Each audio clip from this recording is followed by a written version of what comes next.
So sexual problem ఉన్నప్పుడు ఎప్పుడైనా ముఖ్యంగా అంగస్తంభన సమస్య లాంటి ప్రాబ్లమ్స్ ఉన్నప్పుడు ఫస్ట్ దానికి కరెక్ట్గా కారణం ఏమిటి అనేది తెలుసుకోవాలి. షుగర్ ప్రాబ్లం ఏమైనా ఉందా, లేకపోతే బీపీ ఏమైనా ఉందా, షుగరు బీపీ లాంటి ప్రాబ్లమ్స్ ఏమైనా ఉంటే అవి కంట్రోల్లో ఉన్నాయా లేదా, లేదు ఈ పెన్నిస్ లోపల ఉన్న బ్లడ్ వెజల్స్ ఎథెరోస్క్లెరోసిస్తో బ్లాక్ అయిపోతున్నాయా, ఒకవేళ బ్లాక్ అయిపోతుంటే దానికి రీజన్ ఏంటి, obesity, smoking, diabetes and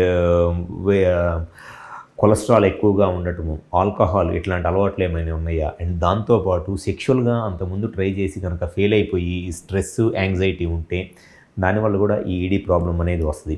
erectile dysfunction problem అనేది ఎంత ఎర్లీగా ట్రీట్మెంట్ చేయించుకుంటే ఆ ప్రాబ్లమ్ని అంత ఈజీగా రెక్టిఫై చేసుకొని సెక్షువల్గా వాళ్ళ సెక్షువల్ లైఫ్ని అంత హ్యాపీగా ఎంజాయ్ చేయవచ్చు.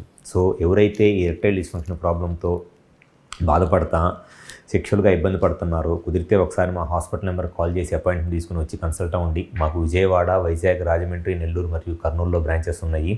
ఈ 5 ప్లేసెస్లో ఎక్కడైనా సరే కాల్ చేసి అపాయింట్మెంట్ తీసుకుని వచ్చి కన్సల్ట్ అవ్వండి. మీకు సెక్షువల్గా ఏ ప్రాబ్లం ఉన్నా దానికి 100% సొల్యూషన్ చెప్పడం అనేది జరుగుతుంది. Thank you.